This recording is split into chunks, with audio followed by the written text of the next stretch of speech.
Good evening everyone. सर्वप्रथम आयुर्वेदाचे आद्य देवता भगवान धन्वंतरीला वंदन करूया. यो विश्वं विदधाति पाति सततम संहारयत त्यंजसा सृष्ट्वा दिव्यमहोषधींश विविधान दूरीकरोत्यामयान् बिभ्राणो अंजलिना चकास्ति भुवने पीयूषपूर्णं घटं तं धन्वन्तरि रूपमीशममलं वंदामहे श्रेयसे वंदामहे श्रेयसे वंदामहे श्रेयसे. भगवान धन्वंतरीला वंदन करून आपण आजच्या लेक्चरला सुरुवात केली. पहले लेक्चर में हमने प्रमाण आप्तोपदेश प्रमाण स्टार्ट किया है. उसमें हमने आप्तोपदेश के लक्षण, आप्त के लक्षण, आप्तोपदेश के भेद, लौकिक आप्तोपदेश, अलौकिक आप्तोपदेश, आप्तोपदेश की आयुर्वेद में उपयोगिता, इसके बारे में चर्चा की है. सेकंड, शब्द या वाक्य. शब्द के लक्षण हमने देखे थे. शब्दो नाम वर्ण समामनाय. शब्द के भेद हमने देखे थे. दृष्टार्थ, अदृष्टार्थ, सत्य एंड अनृत, ऐसे चार भेद हमने शब्द के देखे हैं. उसके बाद शब्द वृत्ति, शब्दार्थ बोधक वृत्ति के हमने चार प्रकार देखे हैं. अभिधा, लक्षणा, व्यंजना और तात्पर्याख्या.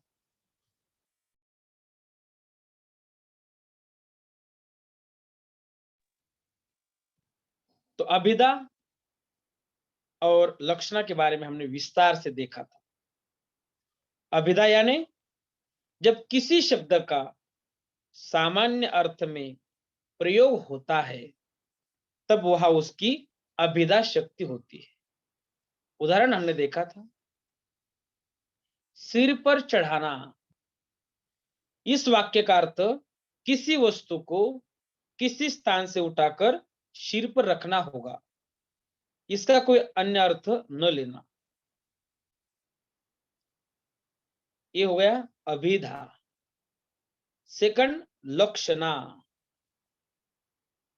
शब्द वृत्ति, वाक्य वृत्ति.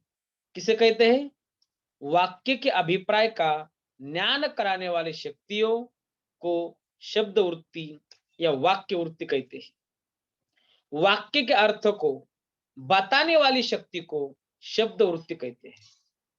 तो हमने अभिधा लिटरल मीनिंग, जब किसी शब्द का सामान्य अर्थ में प्रयोग होता है, किसी शब्द का सामान्य अर्थ में प्रयोग होता है तब वह उसकी अभिधा शक्ति होती है. सिर पर चढ़ाना, इस वाक्य का अर्थ किसी वस्तु को किसी स्थान से उठाकर सिर पर रखना होगा. लक्षणा, लक्षणा किसे कहते हैं? जब किसी शब्द का सामान्य अर्थ प्रकट न होकर अन्य अर्थ का अवबोध होता है तब उसे लक्षणा शक्ति कहते हैं. शब्द की निरुक्ति के अनुसार जो अर्थ होना चाहिए उससे भिन्न अर्थ का होना लक्षणा कहलाता है. शब्द का वह अर्थ जो अभिधा द्वारा प्राप्त न हो किंतु लक्षणा शक्ति द्वारा प्राप्त हो, वो लक्षितार्थ कहलाता है. उदाहरण, गंगायाम घोष. इसका सीधा वाक्यार्थ अभिधा, यह गंगा पर कुटी है. अभिधा से अर्थ ले लेंगे तो यह गंगा पर कुटी है, परंतु यह अर्थ न लेकर गंगा समीप यह अर्थ लिया जाता है, वही है लक्षणा. सेकंड उदाहरण दिया है, तलवारें मैदान में आ गई. इस वाक्य में यदि तलवार का अर्थ तलवार ही करते तो अर्थ में कठिनाई होती है. यह तलवार का अर्थ तलवार बंद सिपाही लेना पड़ता है. तो क्या हो जाएगा अर्थ? तलवारें मैदान में आ गई, इसका अर्थ अभिधा से लेंगे तो तलवार मैदान में आ गई. लेकिन लक्षणा से ले लेंगे तो तलवारें किसे कहा है? तलवार बंद सिपाही। तो अर्थ चेंज होता है, तलवार बंद सिपाही मैदान में आ गई। समझ में आया आपको? पढ़ने से धीरे धीरे समझ में आएगा। अभी नहीं भी समझ में आया तो आपको धीरे धीरे सब टॉपिक होने के बाद सब समझ में आएगा। व्यंजना, आज हम देखने वाले व्यंजना तात्पर्य क्या। राइट डाउन व्यंजना। सजेस्टेड मीनिंग पहले सुनो, उसके बाद लिखो। जब वाच्यार्थ और लक्ष्यार्थ से अतिरिक्त किसी तीसरे ही अर्थ का बोध होता है तो उसे व्यंजना शक्ति कहते हैं। जब वाच्यार्थ और लक्ष्यार्थ से अतिरिक्त किसी तीसरे ही अर्थ का बोध होता है तो उसे व्यंजना शक्ति कहते हैं। जो शब्द शक्ति वक्ता बोधव्य जिससे बात की जा रही है, बोधव्य यानी जिससे बात की जा रही है, प्रकरण, देश, काल, चेष्टा आदि की विशेषता के कारण व्यंग्यार्थ की प्रतीति कराती है, वह व्यंजना कही जाती है। उदाहरण देखिए, पहले सुनो। बच्चे की परीक्षा में अनुत्तीर्ण होने पर पिताजी उसे कहते हैं कि तुमने तो बहुत अच्छा काम किया है। बच्चे के परीक्षा में अनुत्तीर्ण होने पर पिताजी उसे कहते हैं कि तुमने तो बहुत अच्छा काम किया है, तुम तो मेरा नाम रोशन करोगे। यह बच्चा इस वाक्य के अभिधेयार्थ और लक्ष्यार्थ से भिन्न एक तीसरा अर्थ समझ अपने पिता से भाग जाता है। समझ में आया आपको? व्यंजना किसे कहते हैं? व्यंजना। बच्चे की परीक्षा में अनुत्तीर्ण होने पर पिताजी उनका स्वागत करते हैं। आइए बेटा बैठिए, तुमने तो बहुत अच्छा काम किया है। बच्चा फेल हो गया है और जब पिताजी कहते हैं तुमने तो बहुत अच्छा काम किया है, तुम तो मेरा नाम रोशन किया है, यह बच्चा इस वाक्य का विधेयार्थ और लक्ष्यार्थ से भिन्न एक तीसरा अर्थ समझ अपने पिता से भाग जाता है। उन्हें पता होता है कि अभी क्या होने वाला है। यही है व्यंजना। जिसे लिखना है लिखो। जब वाच्यार्थ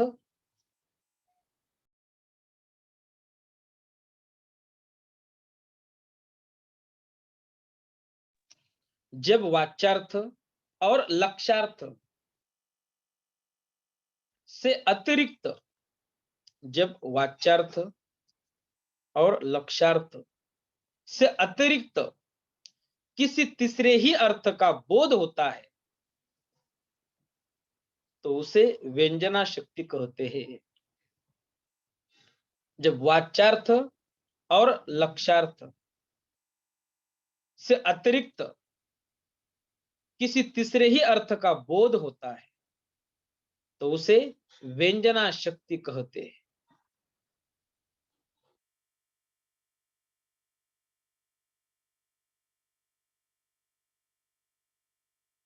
इतनी ही व्याख्या इंपॉर्टेंट है, बाकी का लिखने की जरूरत नहीं है। बाकी का जो दिया है, जो शब्द शक्ति वक्ता बोधव्य प्रकरण देश काल चेष्टा आदि की विशेषता के कारण व्यंग्यार्थ की प्रतीति कराती है, वह व्यंजना कही जाती है। उदाहरण तो मैंने आपको बताया है। बच्चे की परीक्षा में अनुत्तीर्ण होने पर पिताजी उसे कहते हैं तुमने तो बहुत अच्छा काम किया है, तुमने तो मेरा नाम रोशन कर दिया। यह बच्चा इस वाक्य के अभिधेयार्थ तुम तो मेरा नाम रोशन करोगे, यह बच्चा इस वाक्य के अभिधेयार्थ और लक्ष्यार्थ से भिन्न एक तीसरा अर्थ समझ अपने पिता से भाग जाता है। और लास्ट है तात्पर्याख्या। हम क्या देख रहे हैं? शब्द वृत्ति, शब्दार्थ बोधक वृत्ति, वाक्य के अभिप्राय का ज्ञान कराने वाली शक्तियों को शब्द वृत्ति कहते हैं या वाक्य वृत्ति कहते हैं। वाक्य के अर्थों को बताने वाली शक्ति को शब्द वृत्त कहते हैं, शब्द वृत्ति कहते हैं। वाक्य के अर्थ को बताने वाली शक्ति, जैसे हमने अभिधा, लक्षणा, अब व्यंजना। तो वाक्य का जो अर्थ बताने वाली शक्ति है वही शब्द वृत्ति और शब्दार्थ बोधक वृत्ति है। लास्ट उसका प्रकार है तात्पर्याख्या।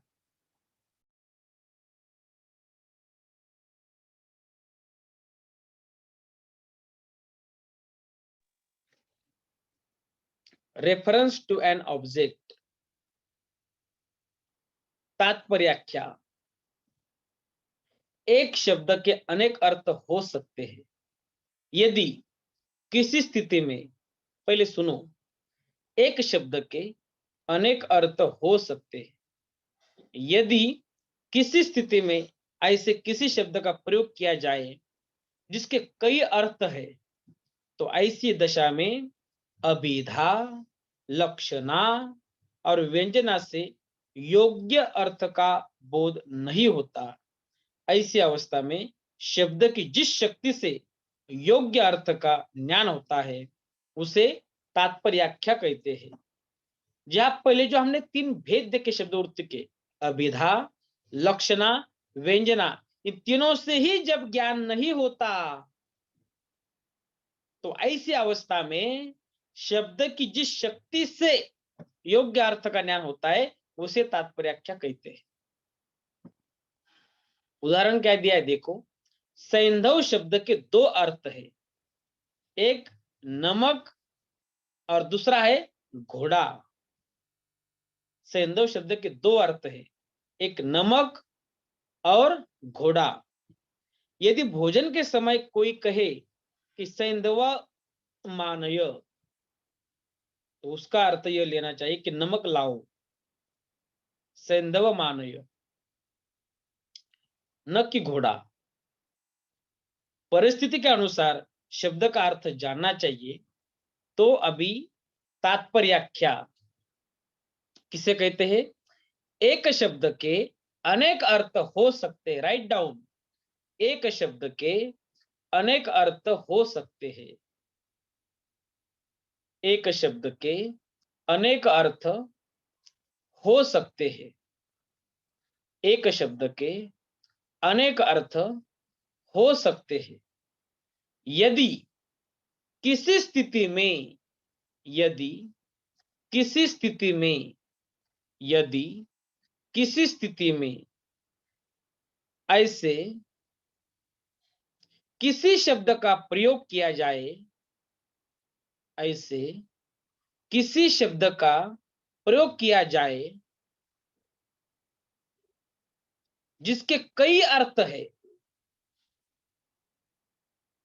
एक शब्द के अनेक अर्थ हो सकते हैं यदि किसी स्थिति में ऐसे किसी शब्द का प्रयोग किया जाए जिसके कई अर्थ है, तो ऐसी दशा में, तो ऐसी दशा में, तो ऐसी दशा में अभिधा, कॉमा, लक्षणा और व्यंजना, तो ऐसी दशा में अभिधा, लक्षणा और व्यंजना से योग्य अर्थ का बोध नहीं होता। तो ऐसी दशा में अभिधा, लक्षणा और व्यंजना से योग्य अर्थ का बोध नहीं होता। ऐसी अवस्था में, ऐसी अवस्था में शब्द की जिस शक्ति से योग्य अर्थ का ज्ञान होता है उसे तात्पर्याख्या कहते हैं। ऐसी अवस्था में शब्द की जिस शक्ति से योग्य अर्थ का ज्ञान होता है, ऐसी अवस्था में शब्द की जिस शक्ति से योग्य अर्थ का ज्ञान होता है उसे तात्पर्याख्या कहते हैं। ऐसी अवस्था में शब्द की जिस शक्ति से योग्य अर्थ का ज्ञान होता है उसे तात्पर्याख्या कहते हैं। तो एक शब्द के अनेक अर्थ हो सकते हैं यदि किसी स्थिति में ऐसे किसी शब्द का प्रयोग किया जाए जिसके कई अर्थ है, तो ऐसी दशा में अभिधा, लक्षणा और व्यंजना से योग्य अर्थ का बोध नहीं होता। ऐसी अवस्था में शब्द की जिस स्थिति से योग्य अर्थ का ज्ञान होता है तो उसे तात्पर्य कहते हैं। उदाहरण दिया है सैंधव। सैंधव शब्द के दो अर्थ है, एक नमक और घोड़ा। यदि भोजन के समय कोई कहे कि सैंधवा मानय, तो उसका यह अर्थ लेना चाहिए कि नमक लाओ, न कि घोड़ा। सैंधव मानय, सैंधव मानय, सैंधव आनय, सैंधव मानय, तो उसका अर्थ यह लेना चाहिए कि नमक लाओ, न कि घोड़ा। परिस्थिति के अनुसार शब्द का अर्थ जानना चाहिए। तो इसमें अभी स्पष्ट हुआ है तात्पर्य यानी अभिधा, लक्षण और व्यंजना से ही ज्ञान नहीं होता। ऐसी अवस्था में शब्द की जिस स्थिति से स्थिति बताइए योग्य अर्थ का ज्ञान होता है उसे तात्पर्य कहते हैं। स्थिति कौन सी?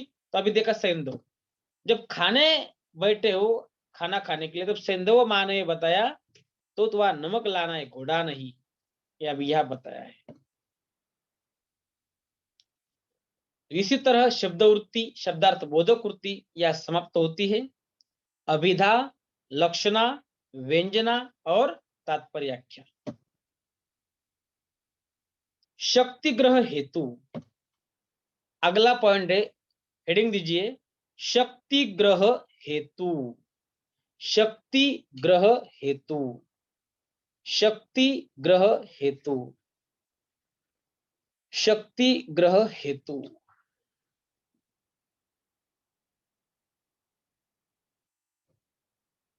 तो पहले सुनिए शक्ति ग्रह क्या है, उसके बाद हम अच्छी तरह से लिखेंगे।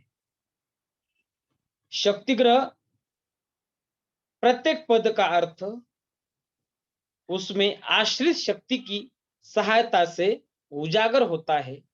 इस पद शक्ति के प्राप्ति के जो साधन है उन्हें शक्ति ग्रह कहते हैं। पदों की शक्ति का ज्ञान होना शक्ति ग्रह है।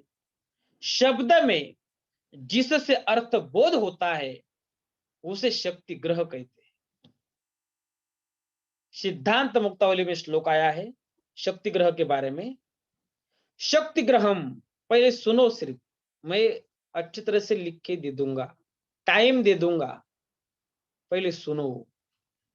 शक्ति ग्रहम व्याकरणो उपमान कोश आप्त वाक्यात व्यवहारतस्य वाक्यस्य शेषात विवृत्तिर्वदन्ति सान्निध्यातः सिद्ध पदस्य वृद्धाः। सिद्धांत मुक्तावली ने शक्ति ग्रह 8 बताए हैं। पहले तो शक्ति ग्रह किसे कहा है? प्रत्येक पद का अर्थ उसमें आश्रित शक्ति की सहायता से उजागर होता है। इस पद शक्ति के प्राप्ति के जो साधन है उन्हें शक्ति ग्रह कहते हैं। पदों की शक्ति का ज्ञान होना शक्ति ग्रह है। शब्द में जिससे अर्थ बोध होता है उसे शक्ति ग्रह कहते हैं। और शक्ति ग्रह 8 बताया है। नंबर 1 व्याकरण, सेकंड उपमान, थर्ड कोश, फोर्थ आप्त वाक्य, फिफ्थ व्यवहार, 6 वाक्य शेष, 7 विवृत्ति और 8 सानिध्य। व्याकरण, उपमान, कोश, आप्तवाक्य, व्यवहार, वाक्य शेष, विवृत्ति और सानिध्य।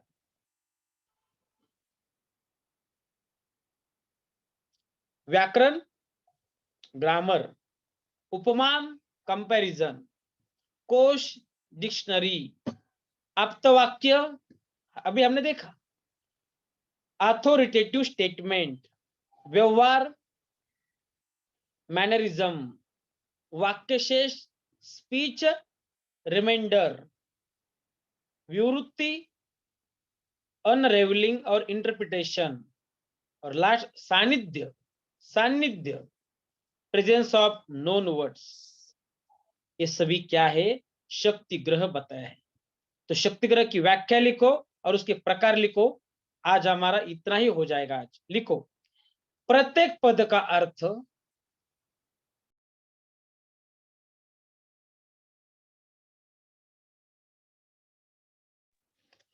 प्रत्येक पद का अर्थ प्रत्येक पद का अर्थ उसमें आश्रित शक्ति की सहायता से उसमें आश्रित शक्ति की सहायता से उसमें आश्रित शक्ति की सहायता से उजागर होता है उजागर होता है। प्रत्येक पद का अर्थ उसमें आश्रित शक्ति की सहायता से उजागर होता है। इस पद शक्ति के प्राप्ति के जो साधन है इस पद शक्ति के प्राप्ति के जो साधन है इस पद शक्ति के प्राप्ति के जो साधन है इस पद शक्ति के प्राप्ति के जो साधन है उन्हें शक्ति ग्रह कहते हैं उन्हें शक्ति ग्रह कहते हैं। प्रत्येक पद का अर्थ उसमें आश्रित शक्ति की सहायता से उजागर होता है। इस पद शक्ति के प्राप्ति के जो साधन है उन्हें शक्ति ग्रह कहते हैं। आगे के लाइन में लिखो, पदों की शक्ति का ज्ञान होना शक्ति ग्रह है। पदों की शक्ति का ज्ञान होना शक्ति ग्रह है।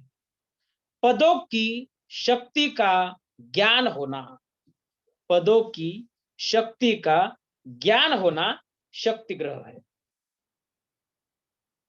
आगे के लाइन में लिखो, शब्द में जिससे अर्थ बोध होता है शब्द में जिससे अर्थ बोध होता है उसे शक्ति ग्रह कहते हैं। शब्द में जिससे अर्थ बोध होता है उसे शक्ति ग्रह कहते हैं। शब्द में जिससे अर्थ बोध होता है उसे शक्ति ग्रह कहते हैं। तो शक्ति ग्रह 8 बताए हैं। लिखो, नंबर 1 व्याकरण, फास्ट लिखो।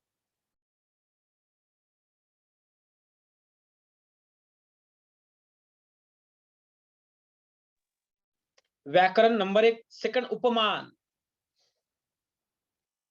थर्ड कोश, कोश षटकोण का क्ष, कोश।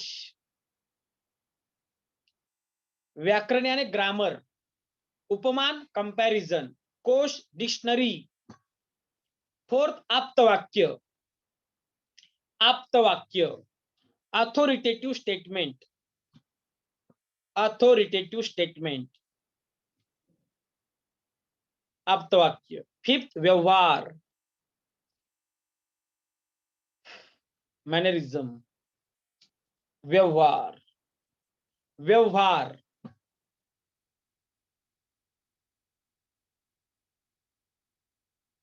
सिक्स वाक्य शेष, वाक्य शेष स्पीच रिमाइंडर, वाक्य शेष। सेवंथ विवृत्ति, विवृत्ति, विवृत्ति, विवृत्ति। और लास्ट है सान्निध्य, सानिध्य, डबल नी, सानिध्य।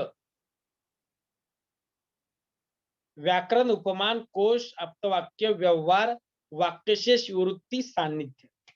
ऐसे शक्तिग्रह 8 है। समझ में आया? तो आज हमने शब्द की वृत्ति और शक्तिग्रह के हेतु की व्याख्या और उसके प्रकार के नाम लिखे हैं। अगले लेक्चर में इसके आगे हम सीखेंगे। समझ में आया? आज अब हम यहाँ रुकने वाले हैं। Thank you.